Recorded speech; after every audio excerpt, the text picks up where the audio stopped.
Tama nga naman. Akala namin hindi na darating. Yun pala, huli talaga yung order yun kasi may ice cream yun. Oo, matutunaw yun guys. Ay, tapos na kami. Ang worth ano yata to? 2 trillion yata yung kinain natin. 2 trillion? Ang laki naman, 2 trillion eh.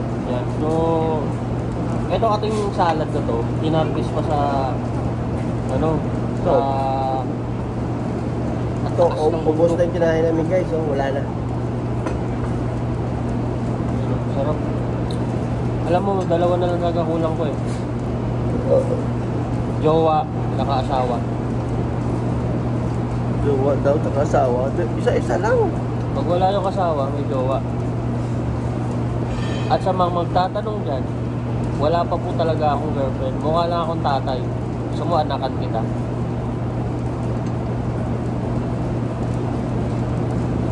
Dapat, relax ka lang lagi. Relax. Huwag yung laging galit. Kaya, galit na galit eh. Parang ayaw pa patakimin eh. Kaya ka iniiwan. Kaya huwag ka muna. Lambingin muna. Bago yung pagkagalit mo, yung nakapasok na, saka nakamagalit. Yung sakit na. Naalala mo yung pantalon ko na puti? Di ba natulog ako ng walang brief? Ah. Normal naman sa lalaki na tumigitas sa San Pedro. Ay nakatiyaya ako. Pagtingin ko sa San Pedro ko, gusto nang tumilao. Gusto lumabas ng sipir. Ang laki. Imaginin mo, tulog na dumadaan si Kuala Lumpur. Di ba maaga nagigising si Kuala Lumpur? Siguro sinabi niya, grabe naman yung San Pedro ni Kuya Bim, ang laki. Kasi napansin ko na alipungatan ako, sabi ko hindi pala ako nakakumot. Ay, si Ron. Hello Ron. Sa place, sir. Okay lang. Palabas na rin po yun. Sige. Masarap to. Masarap na eh, matamis. Parang yung feeling na kami pa noon. Okay na po, okay na rin po. Okay po. Sige po. San Pedro, di ba? Hindi normal sa akin magpatawa. Hindi ko alam, instinct ko yan.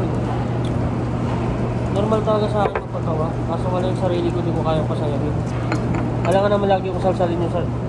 Alangan naman lagi ko pasayahin yung sarili ko. Araw-arawin kong papatayin yung sarili ko. Papatawa si ate sa'yo eh. Dito ako sa Ayala Oo. Makikita yung pag-edit natin dyan. Pag-i-edit pa lang yung masisira yung natin. Ito yung tunay na vlogger. Kahit sa lugar nag-i-edit, nagpa-vlog. Basahin muna natin yung sabi ni Ron Mark. Shout out Dol, Kape at Rim. Ako nandito sa Tutuban. Tutuban. Nandito kami sa ngayon sa SM North. SM North. Nagmi-meeting na naman. Nandito kami sa private, basta alam mo na. Bibigyan daw tayo tag isang mall. One mall sa Katok Mall. Tutuban Mall sila. Taga doon sa malapit sa Tondo. Kunting lakad lang. Malapit sa Tondo. Umuulan Dol, ingat ka dyan Dol. Malapit na dumating banana split ko. Mamaya may split na ako. Alam nyo ba bakit tinawag na banana split yan? Kwento ko sa inyo. Si Lucas pumunta sa sakahan niya. Sasakahan niya ng saging, kaya nga banana eh. Ngayon, nag-harvest siya. Kasama niya ang kaibigan niyang si Tekno, saka si Tek9. Ngayon, habang nag-harvest sila ng banana, nadulas yung may-ari na split, kaya tinawag na banana split. Yung may-ari nung banana, nag-split. Kaya simula noon, banana split. Ayun ang kwento ng banana split.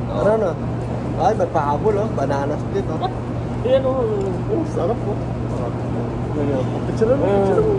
Saan nga, mamaya kwento natin saan mga ba nagmula ang banana split. Ayaw pa makisama Diba? Ayaw pa kumain ng banana split yung swerte. Nasa 200 pesos lang nilalang lang ito 200 Utang na 200 yan.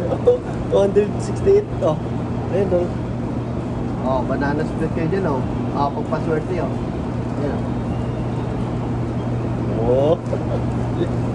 mamaya na to bangka bangka na to banana gate tigisa tayo hindi na naman ayun nawala na naman yung cellphone sayang hindi na mapipicture picture natin hindi Doon sa'yo, malinaw. Ito mo na, Cut mo lang kukunin yan. mo na yan.